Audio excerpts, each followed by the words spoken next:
Hoje, 13% da população americana é diabética e 30% é pré-diabética. Então, à medida que você vai do mascavo para o de confeiteiro, o estrago é cada vez maior. Aí, em 1969, eles tiraram o ciclamato do mercado nos grandes países, os países do primeiro mundo, e aí surgiu o aspartame, que é pior que o ciclamato. Então tem muita gente que tem acidente, tem muita gente que tem dor de cabeça, e não sabe, é o adoçante. Você é o que a sua comida comeu.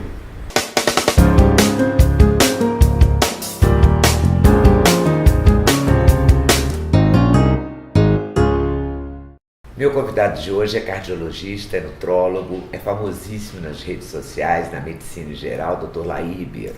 Mineiro de Juiz de Fora, não posso deixar de dizer isso. Não pode. É formado pela Universidade Federal de Juiz de Fora. Também sou formada pela Federal, maior orgulho meu. Isso. Nós vamos falar do açúcar e adoçante para começar a conversa. Dr. Laí tem uma frase que eu adoro, que é o lado amargo do açúcar. É isso mesmo. Primeiro eu quero dizer do prazer de estar aqui com você. Imagina, prazer Tenho meu. boas lembranças de você na época lá do Sem Censura. É verdade. Eu estive lá inúmeras vezes. Muitas vezes, graças a Deus. Que bom que nós estamos vezes. de novo. Que bom que estamos de novo, no meio novo de comunicação, que você está sabendo usar muito bem. Você também. Estou tentando. É. Eu assisti uma aula do Dr. Laí e fiquei muito impressionada com os malefícios do açúcar e do adoçante. Bom, cheguei à conclusão que é melhor o açúcar. Entre eles. É mesmo? Deixa eu te falar. O açúcar, a história do açúcar começou na Polinésia. Da Polinésia foi para a Índia.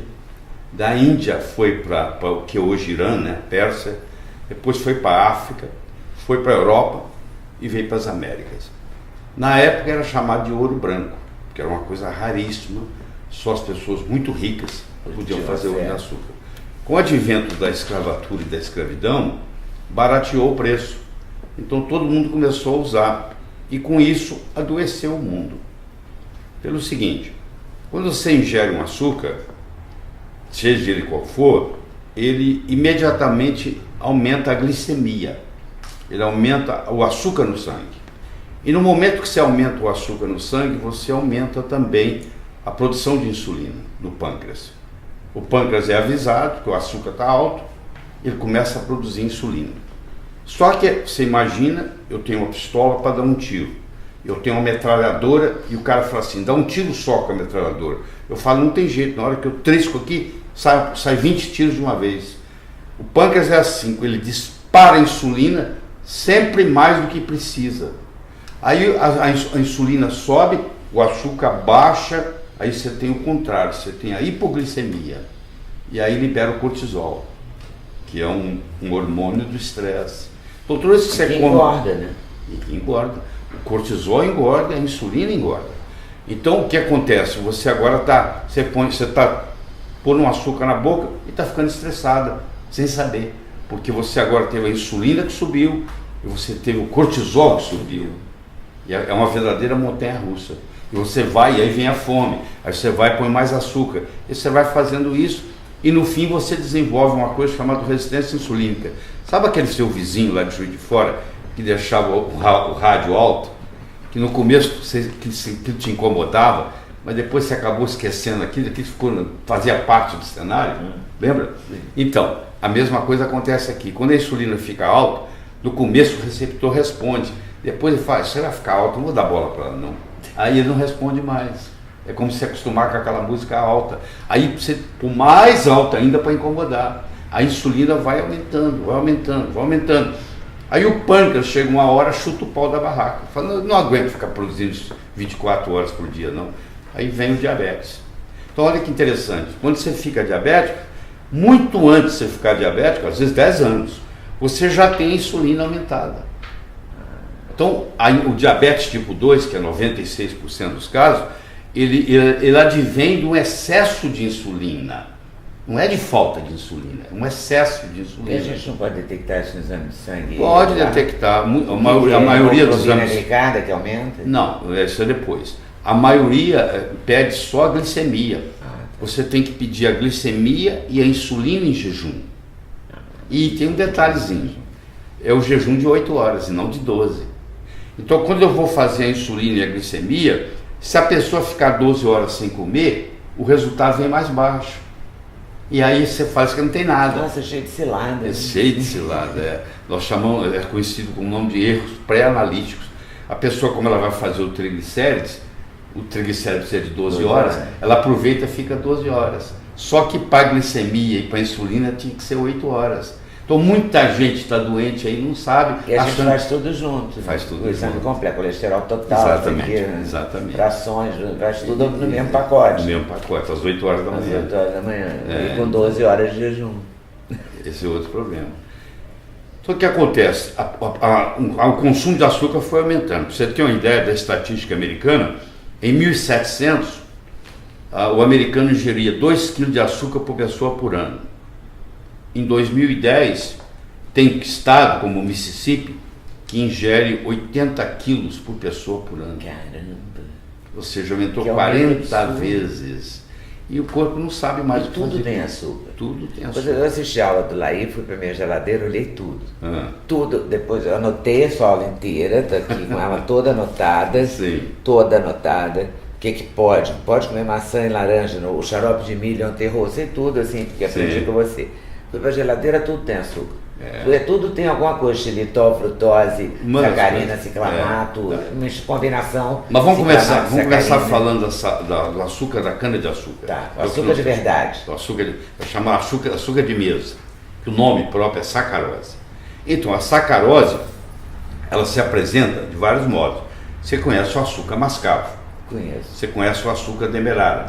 Você conhece o açúcar cristal. Sim, você conhece o açúcar. Você conhece o açúcar refinado. E você conhece o açúcar de panificação, que é aquele bem... de confeiteiro que a gente chama. Confeiteiro, isso mesmo. O açúcar de confeiteiro. Então, à medida que você vai do mascavo para o de confeiteiro, o estrago é cada vez maior. Porque primeiro você vai tirando todos os nutrientes. Segundo, você vai acrescentando aditivos para ficar branquinho, bonitinho daquele jeito. E terceiro, vira caloria vazia, porque não tem nada, não tem nutriente nenhum, só tem caloria. Então o organismo vai gastar nutrientes para metabolizar aquilo, entendeu? Então, se você for usar açúcar, o conselho é usar o mascavo? Bom, agora vamos menos pior, mas tem um detalhe. Infelizmente o mascavo brasileiro, ele está contaminado com fungo. Entendeu? Então, o modo como nós o armazenamento no Brasil é muito precário. Então, se você tiver uma fonte direta de alguém que produza e venda para você, tudo bom, mas se você depender do geral, ele ficou armazenado 1 ano, 2, e aí contamina com fungo.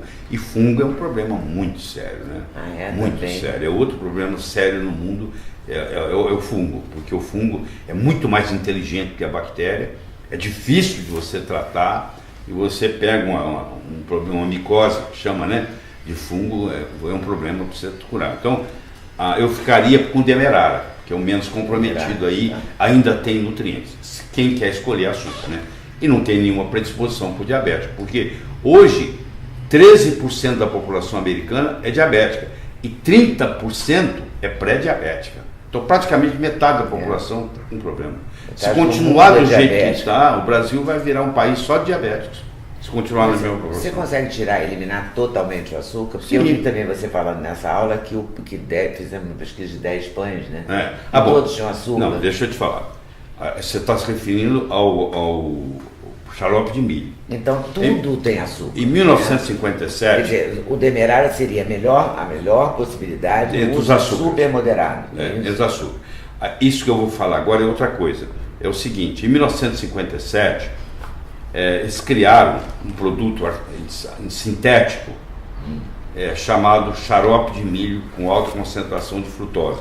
Quem inventou isso foram os japoneses. Eu brinco que como o Japão perdeu a Segunda Guerra Mundial, eles teve que se render para os Estados Unidos, eles quiseram dar o troco. A vingança será maligna. A vingança. Então, o Nixon, para se reeleger, nos anos 70, uma das campanhas dele era fazer o alimento ficar mais barato. E o xarope de milho, ele custa menos da metade do açúcar. Caramba. Aí espalhou.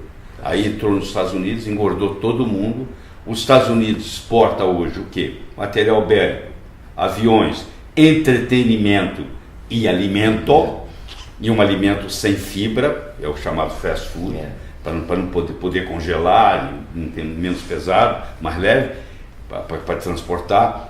E o que aconteceu? O Japão agora utilizou pela culatra.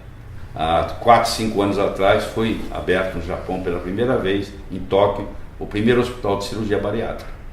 Quer dizer, o japonês também engordou com alimento americano. Então esse high fructose corn syrup, esse xarope de milho rico em frutose, como ele é muito barato, o que o fabricante faz? Que é o que você está falando dos pães. Eles pegaram 32 pães salgados nos Estados Unidos. Foram ao supermercado e compraram 32 pães. E foram analisar, e desses 32, 31, Leda, tinha xarope de milho. Ou seja, era um pão doce. Mas depois colocava um sal, enganava o seu paladar, você pensava que era pão. Você está pensando que está comendo um pão salgado e está comendo pão doce. Você vai e come uma salada num restaurante. Mas tem um molho. Tem. O molho tem. É o melhor da salada. Então, por isso, então, o molho tem. Então é muito difícil sair fora. Eu vi um post seu dizendo que não tem pão na minha casa, é verdade? Não tem pão na minha casa, é verdade? Eu não como, a Eliana não come, até as visitas comem quando vão lá. Se você for lá, vai ter pão se você quiser. Mas nós no dia a dia não comemos. E substituíram por alguma coisa? Eu substituo por ovo cozido e maçã cozida. Então, o meu café da manhã é assim, você cozinha 2 ovos, você põe a água para ferver, quando a água está fervendo, você coloca os ovos. Se o ovo ficar deitado no fundo, ele é fresco.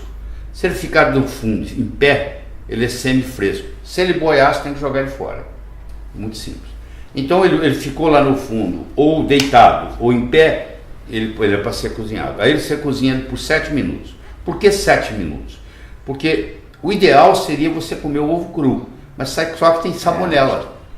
Então você pega uma infecção por salmonela, você termina no hospital. Então os 7 minutos é o suficiente para matar a salmonela, caso ela exista, e para não desnaturar as proteínas. Porque se eu deixar um ovo cozinhar 2, 3 horas, ele não tem mais propriedade nenhuma. Tudo foi destruído. As vitaminas foram destruídas. Agora, a água é fria ou quente? Não, você primeiro ferve a água ferver. Depois que ela ferveu, tá borbulhando, é que você bota aí o ovo. você coloca o ovo e marca 7 minutos. Tá. A mesma coisa você faz com a maçã. Você pega a maçã, você tira o miolo dela, porque a semente tem veneno. Tá? Você comer todo dia. A semente tem muito uma coisa chamada lectina. Você tem que... A lectina, a planta faz o seguinte, o predador, quando vai pegar a presa tenta sair correndo dele, não é verdade? Só que, coitada, as plantas não saem correndo do predador. O que elas fazem? Elas criam veneno, por exemplo, o passarinho não comer a semente tem uma substância chamada lectina que o passarinho não gosta. Então ela está se defendendo. Só que isso também pode prejudicar a gente. Então o que você faz?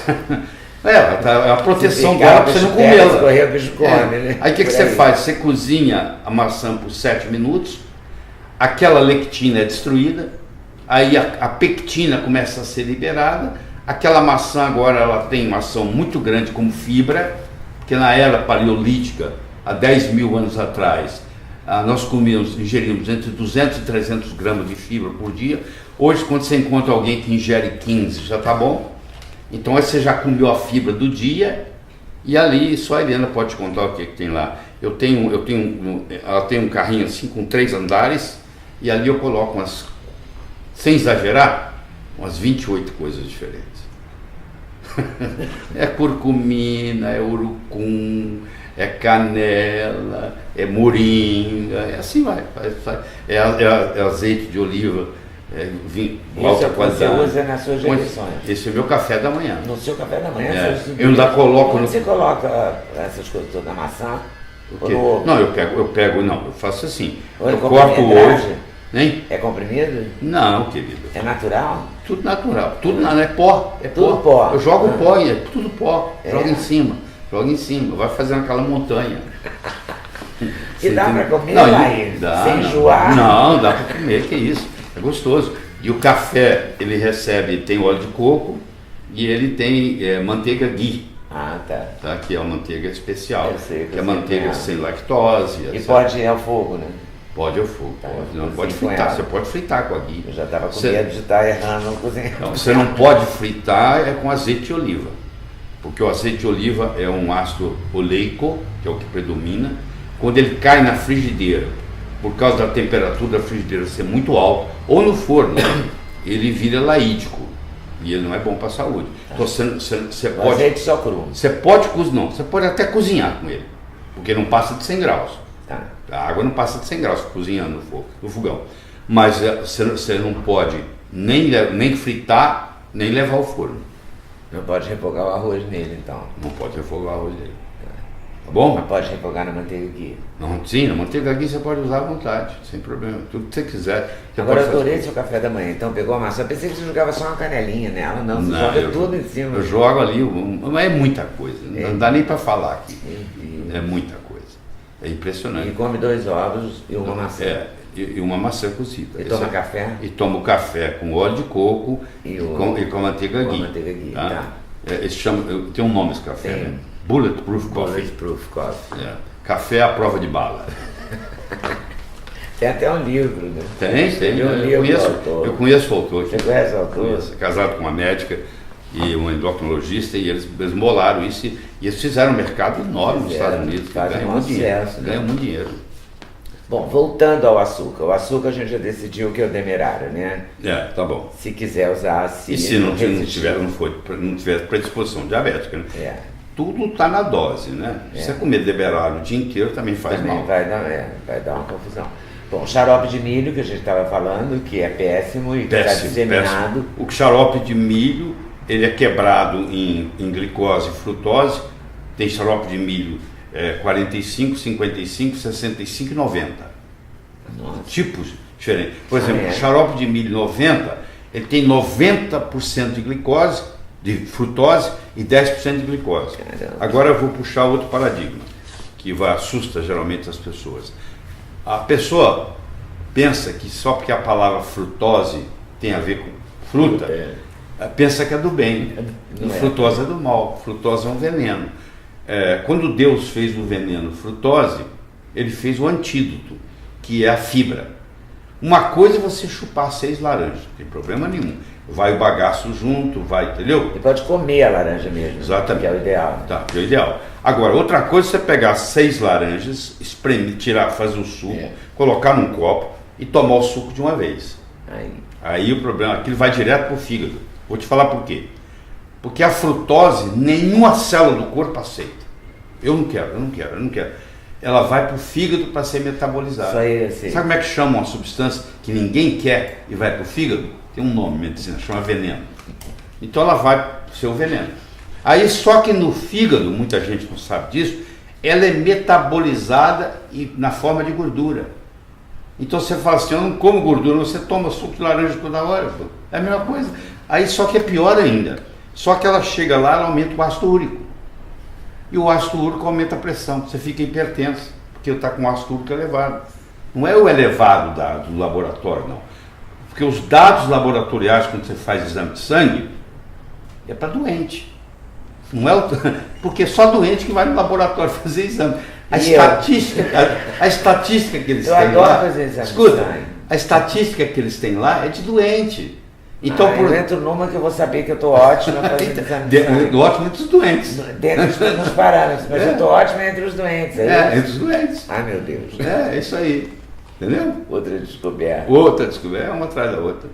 Meu Deus. Quer dizer, então, e o ácido úrico ainda dá gota, essas coisas não dá? Dá gota e causa a síndrome metabólica, que vai ter pressão alta, que vai ter obesidade abdominal, que vai levar a infarto do miocárdio, vai levar a acidente vascular cerebral, predispõe a câncer, tudo isso causado pela frutose. Então, quando eles criaram o High Fructose Corn Syrup, que é o xarope de milho rico em frutose, na realidade eles criaram um veneno. E esse veneno está engordando o mundo Está todo. disseminado mesmo, Disseminado. todo mundo usa e é um pesadelo, então. Tá. Então, seria interessante nesse aspecto a gente começar a conversar. A palavra é cacofônica, mas é FODMAP, FODMAP, que é uma coisa muito importante. Eu citei outro dia, você deve ter visto, que a maioria fala, nunca ouvi falar nisso lá e deve estar inventando. Se você entrar no Google e digitar FODMAP, tem mais de 6 milhões de citações. Se você entrar no Google científico, que chama Google Acadêmico, tem mais de 3.900 artigos. Se você entrar no PubMed, tem mais de 250 artigos científicos. Se você... que é isso? Vou chegar lá. E se você for no Amazon.com, tem mais de 200 livros sobre o assunto. E isso nem chegou ao Brasil ainda. Vamos soletrar FODMAP. O F é fermentable, fermentável. O O é de oligo, o D é de di e o M é de monossacarídeo. E o P é de polióis. Traduzindo para você, o que é o FODMAP? São açúcares que são fermentáveis quando estão no intestino. Começa a fermentar. Então, a frutose fermenta, o galacto-oligosacarídeo fermenta, os polióis fermentam, o sorbitol, o manitol, o xilitol, tudo óleo. Não serve nem o óleo. Não serve nem, principalmente para quem tem intestino irritável, que hoje é 1 em cada 5 brasileiros, é 20%. Não é só quem tem intestino irritável, quem tem doença de Crohn, quem tem retocolite ulcerativa, ou seja, quem tem distúrbio digestivo, tá? Não pode fazer uso desses. Então hoje tem a chamada dieta sem FODMAP, dieta baixa em FODMAP, onde na sua dieta não pode constar esses elementos. Então não pode constar nenhum adoçante. Nenhum adoçante desse grupo aqui. Desse grupo aí. Mas não tem nenhum outro. O sacarina você também diz que não. Não, nós vamos discutir. Não, só porque a única coisa que sobra é você fazer com adoçantes tipo ervas, tá? O que é stevia? Stevia é uma. Coisa amarga. Pois é. Hoje tem a coisa mais doce que a natureza produz, chama talmatina. Não sei se você já ouviu falar. Talmatina é uma fruta africana. Tá. Ela chega a ser 6.000 vezes mais doce que o açúcar.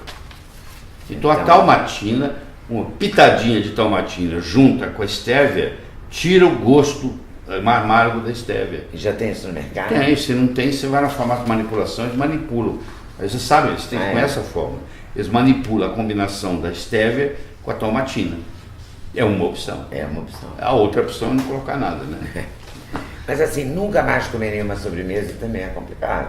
É o que eu estou te falando, tudo depende da dose. Você faz, lá em casa a gente tem, com os netos, nós temos o dia da contravenção. A gente vai, né? A gente vai para o shopping, a gente vai no McDonald's, uma vez por mês, uma vez cada 45 dias, é o dia da contravenção. Isso aí pode ser feito. Aí você não pode do hambúrguer ao brigadeiro. Então, não pode. Você não pode fazer isso todo dia, mas uma vez de vez em quando você pode. Aí mata a vontade. O que determina o veneno é a dose. Agora, tem uma coisa chamada agave, o nome assim, como é que chama? Agave, você fala o que é o agave? Não presta não. Agave é um cacto do deserto, ele tem uma seiva que é muito rica em frutose. Por um período da medicina, acreditava-se que a agave seria a solução. Hoje nós sabemos que nós temos que evitar a agave. A agave também não é bom. Dizia-se que o ciclamato dava câncer. E aí a gente achava que era porque ia a sacarina entrar ou vice-versa, que era uma coisa de mercado, mercadológica. Isso, mas não é, não. Deixa eu te falar. Isso começou... O primeiro adoçante que apareceu é chamado edulcorante, né? O primeiro edulcorante, que é o adoçante artificial, que apareceu foi a sacarina. A sacarina tem a chamada doença da sacarina, que é publicado, a diarreia, a dor de cabeça. Então, ela veio por um período, ela vem de um tolueno, que é uma matéria-prima para fazer tinta, então você já começa a ver que não deve ser muito bom, porque foi feito para tinta agora, tá? Mas que quem estava fazendo a tinta, pôs o dedo na boca, estava doce. Aí eles resolveram, esqueceram da tinta e lançaram a sacarina para adoçar. E ela ficou naquela história, ninguém deu muita bola e tal. Aí veio o ciclamato. O ciclamato, eles estavam desenvolvendo um remédio para úlcera e apareceu, de repente também deu doce. Tudo é assim, por acaso. E aí eles resolveram colocar o ciclamato. Só que o ciclamato entrou nos Estados Unidos e logo mostrou que dava câncer de bexiga. Aí eles tiraram. Tem dos 190 países que acompanham isso, só 53 tem ciclamato, o Brasil é um deles. Os outros todos, Canadá, Inglaterra, Estados Unidos, não tem ciclamato mais. Foi banido em 1969.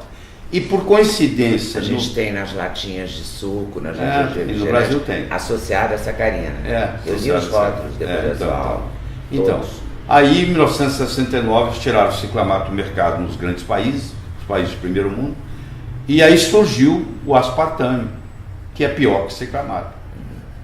O aspartame é uma combinação de um éster metílico com o ácido aspartico e com um aminoácido chamado fenilalanina. Vamos por partes, como diz o Jack o Estripador. Então vamos começar. O etil vira metanol. E metanol vira formol. Formaldeído, que é veneno. Você fala, mas só 10%, 40% é ácido aspartico, que vira aspartato, que é uma excitotoxina. A criança ninguém consegue controlar na escola na segunda-feira, porque ela comeu aspartame. A mãe deu alimento dietético para ela no domingo. O comportamento dela fica agitado. Os refrigerantes todos têm. Isso. E tem o refrigerante zero. Isso. E tem ainda, no aspartame, ainda tem a fenilalanina. Deixa eu te explicar o que é isso. É esse que tem nos refrigerantes. A fenilalanina, ela tem que virar tirosina, para continuar o caminho do metabolismo. Para a fenilalanina virar tirosina, precisa de uma enzima chamada fenilalanina hidroxilase, que tem gente que nasce sem ela. Sabe aquele teste do pezinho que você faz na maternidade? Uma das coisas que eles procuram é aquilo. Mas nem toda maternidade brasileira tem teste do pezinho. Tá bom? E na minha época não tinha. Na sua época não tinha. Eu não sei se eu tenho ou não tenho. Então, quem tem... Não, você não tem não. Tenho certeza que você não tem. Porque a pessoa que tem predisposição, que tem essa deficiência, toda vez que ela come fenilalanina, a fenilalanina acumula e vira um veneno no cérebro e o QI da pessoa é baixo. Eu sei que você não tem. Obrigado. Então, a criança com 8 anos já está retardada. Infelizmente, aqui no Brasil, a gente descobre essa doença com 8 anos de idade. Não tem volta. Tá. Bom, agora você imagina. Não tem volta? Não tem volta. Agora você imagina, isso aí está colocado em mais de 6 mil produtos no mercado. Você imagina uma criança, ou um adulto, inclusive, que tem esse distúrbio e faz... O que acontece nos Estados Unidos? Você está no hospital, chega uma pessoa e fala assim, eu estava dirigindo o meu carro, de repente tudo virou de cabeça para baixo. Aí você pergunta assim, você toma refrigerante dietético? Tomo. Então está fechado o diagnóstico. É o aspartame. Então a pessoa está dirigindo, já que vi esse caso aqui no Brasil também, e vira, tudo vira 180 graus. Aí você não sabe como é que você vai dirigir de cabeça para baixo. Vira tudo, aí você bate com o carro. Então tem muita gente que tem acidente, tem muita gente que tem dor de cabeça, e não sabe, é o adoçante. E é 600 vezes mais doce que açúcar. Ou seja, uma gotinha adoça uma xícara. Tem uma saturação. Mas a pessoa não sabe disso, ela aperta aquilo e faz um spray. Faz um spray. Então chega uma hora que é viciante. Quando você fica tomando aspartame e tal, depois você vai tomar um café com açúcar, você não gosta. Não, e tem outra coisa, se você parar o aspartame, você tem síndrome de abstinência. Você tem para desmamar é um problema. Entendeu? Às vezes a pessoa para e começa a ter problema. Mas você recomenda parar nem que seja por 10 dias para experimentar tem que parar o sinal. Né? O aspartame. Você vai sentir o aspartame engorda. Olha, a pessoa toma para não engordar. Ele faz se atacar a geladeira à noite. Ele aumenta a sua vontade. Está tudo publicado. Eu falo isso aqui porque se alguém me questionar, eu tenho de onde tirar, mostrar. Não vou inventar nada. Então, ele faz você ter mais vontade de comer açúcar. Ele aumenta a sua vontade de comer açúcar. Agora você imagina os pobres dos diabéticos que estão tomando aspartame. Então todos tomando. Então fugir de tudo que é diet, né? Seria uma alternativa. Mas aí vem a sucralose, né? Vamos lá?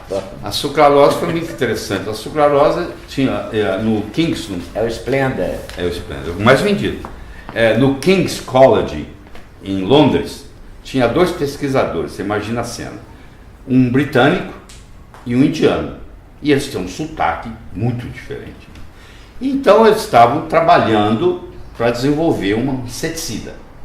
Aí o indiano virou para o chefe dele e disse assim, I got it, eu consegui. E o chefe falou, tested, ele entendeu tasted, pôs na boca. Falou sweet, very sweet. Aí lançaram como... Esquece o inseticida. Vamos lançar como adoçante?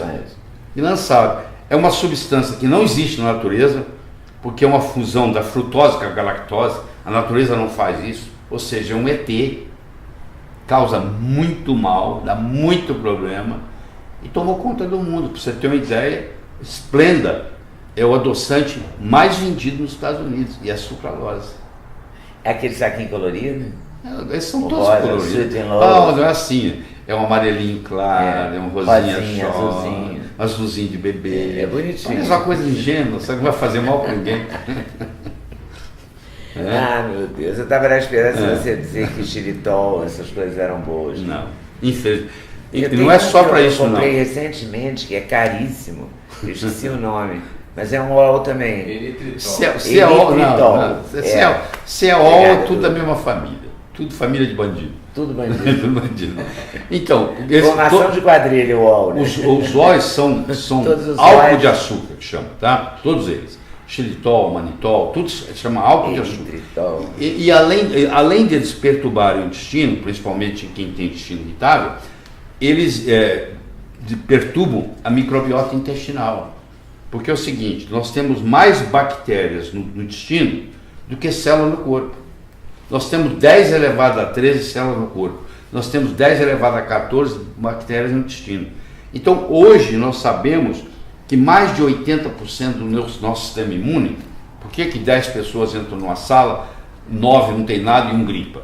O vírus estava lá para todo mundo, os outros não griparam porque estava com o sistema imunológico bom. Então, o sistema imunológico predominantemente está no intestino, 80% pelo menos. Então, quando você toma um desses álcool de açúcar, seja ele qual for, ele perturba a microbiota intestinal. Então, a sua resistência imunológica cai. E o probiótico não ajuda a melhorar? Claro que ajuda. O probiótico, mas não segura a onda do tol. Mas não segura a onda. O probiótico, já que você perguntou, é o seguinte: a microbiota intestinal faz uma diferença enorme na sua saúde. Ela que manda em você. E depende se você nasceu de cesárea ou se você nasceu de parto normal. Faz uma diferença tremenda. Por exemplo, eu nasci de parto normal. Então, na hora que você estava nascendo, você passou pelo canal vaginal da sua mãe. E você pegou a microbiota vaginal que a sua mãe tinha. Agora, se você nasce de cesárea, você pega a microbiota do hospital onde você está internado. Não tem nada a ver com a microbiota de saúde, tem a ver com microbiota de doença. Mas a natureza é sábia, e a natureza é redundante. Ela vai te dar uma segunda chance. Quando você amamentar, a sua mãe vai te passar a microbiota. Ufa! Agora, se você nasceu de cesárea e não amamentou, aí você já começa a vida já com prejuízo. Aí você tem que tomar muito cuidado, você vai ter problema intestinal, não é tudo que você vai comer, qualquer coisa que você come desenvolve alergia, você conhece gente, não pode comer nada.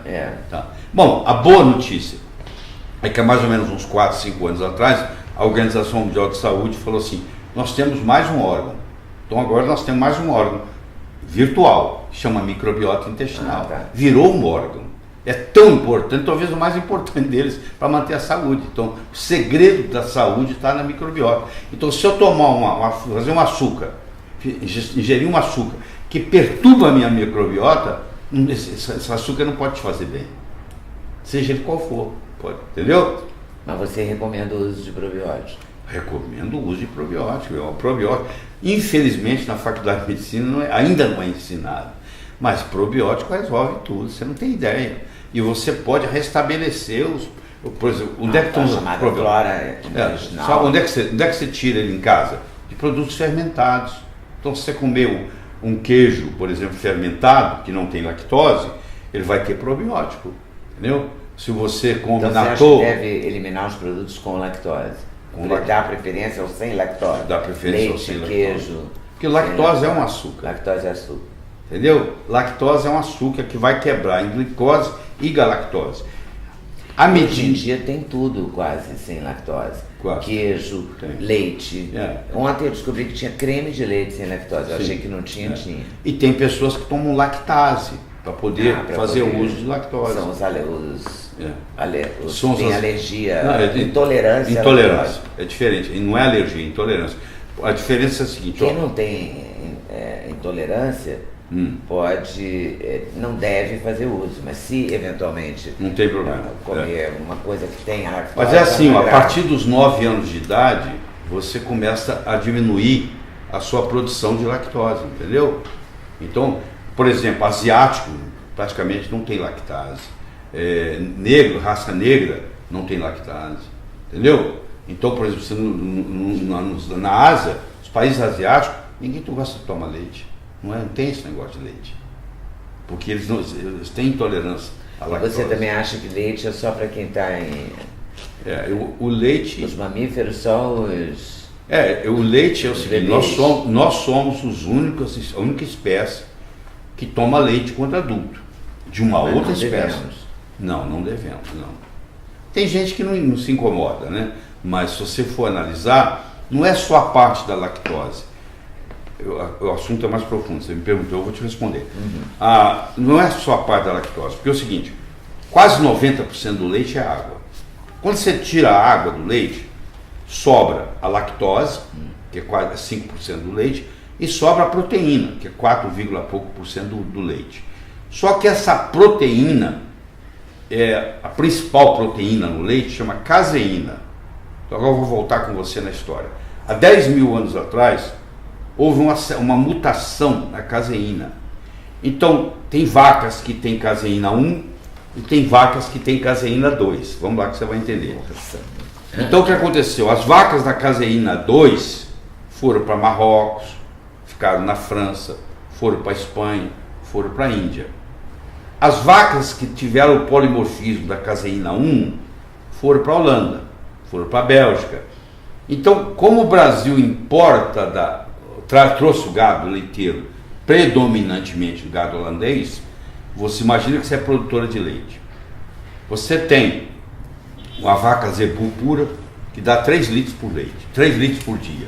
E você tem uma holandesa pura, que dá 70 litros por dia. Você é produtora de leite, você me fala qual que você vai ter no curral. Não tem nem dúvida. Então, a zebu... Você é apaixonada pela holandesa. Então, a zebu é caseína 2.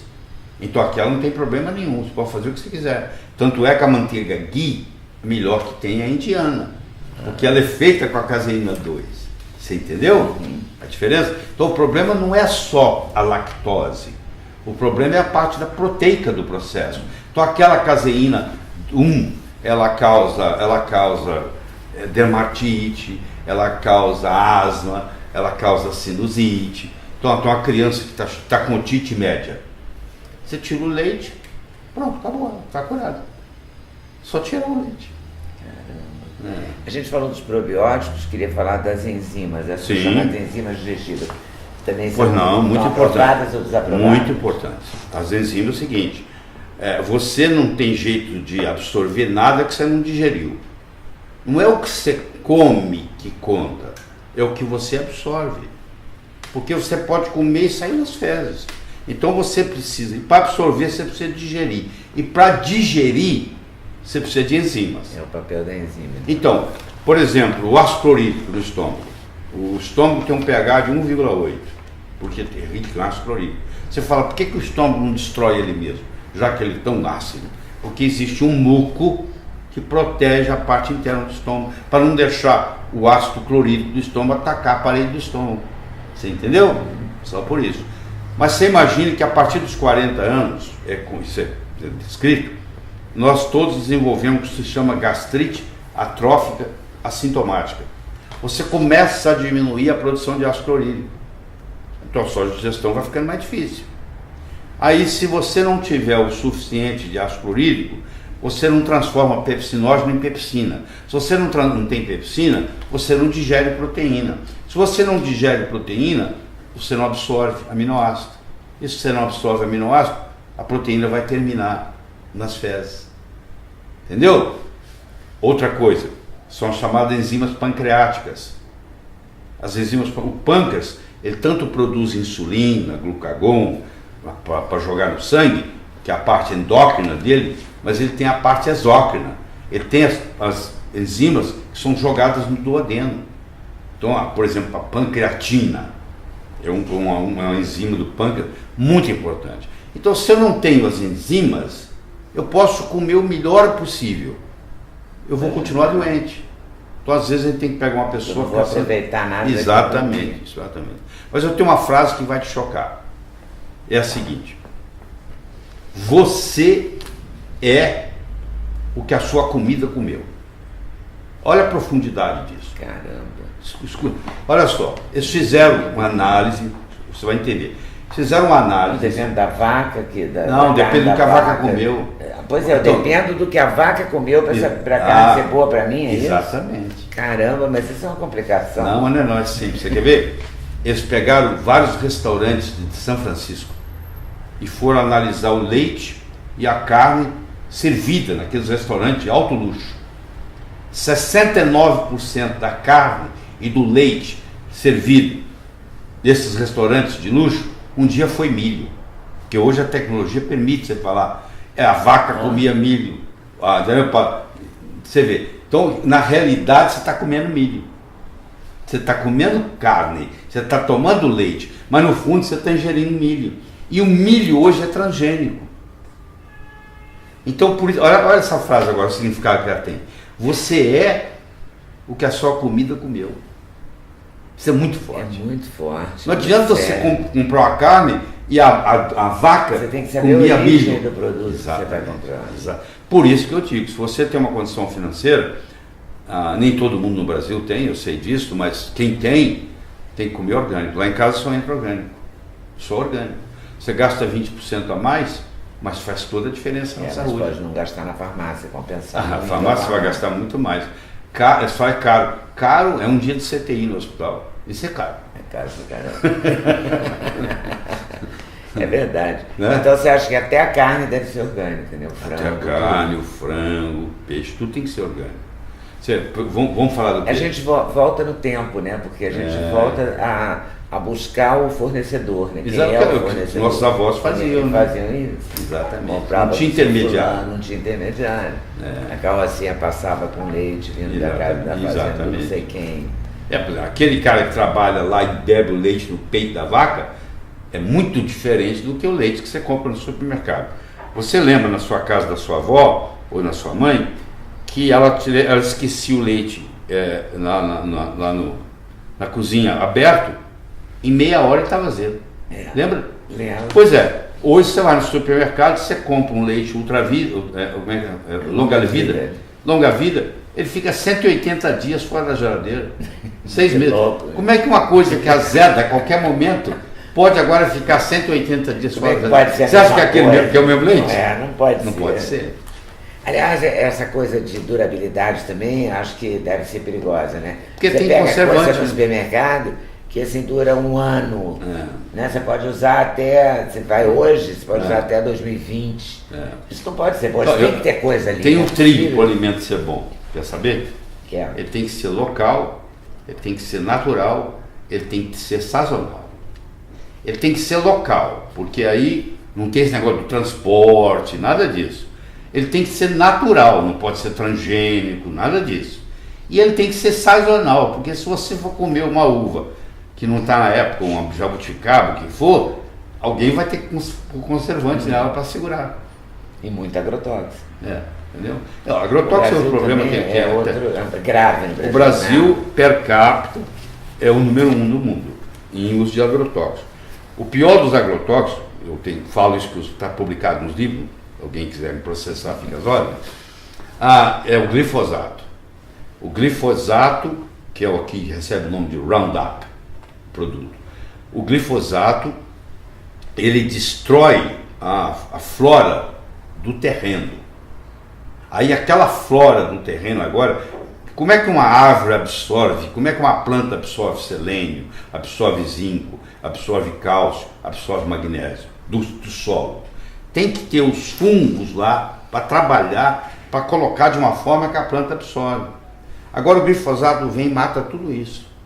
Então na hora que ele mata tudo isso, aquela terra. Então aqui, agora aquele alimento já não tem a composição nutriente mais. Sem falar que agora ele tem glifosato, que vai destruir a sua microbiota intestinal. Você entendeu? Vai ficar pior ainda. Né? Quando a gente pensa que não pode piorar, pode. Não, vai piorar. Tipo, passando laser agora, que você não vai precisar. Estão lá discutindo lá em Brasília, não sei se você viu isso. Que não vai precisar nem falar que tem agrotóxico mais. Até vão mudar até o nome. Tá? Na forra, poder, né? Poder. Me diz uma coisa, pra gente comer virou uma coisa muito difícil, né? Principalmente assim, fora de casa. Porque é o seguinte... Você vai a restaurante? Não, você evita? Muito raro. Raríssimo. Deixa eu te falar. Porque por você conta vai... da saúde mesmo. Por conta da saúde. Você vai num restaurante, você não sabe você não sabe a procedência. Você não sabe do óleo. Vamos começar pelo óleo? Pelo óleo.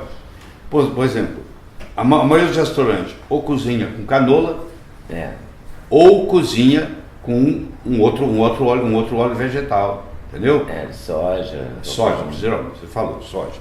Ou soja ou canola, dá 95% dos restaurantes. Vamos conversar sobre canola um pouquinho? Não. Você conhece... É outra tragédia. Você conhece o óleo de amendoim, não conhece? Conheço. Você conhece o óleo de girassol, não conhece? Sim. Você conhece o óleo de soja, não conhece? Você não conhece o óleo de canola. Você conhece o óleo de canola, não tem o D. Presta atenção. Não existe óleo de canola. Porque canola é uma sigla.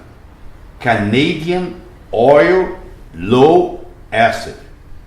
Existe uma planta chamada colza, C-O-L-Z-A, que é rica num veneno chamado ácido rússico.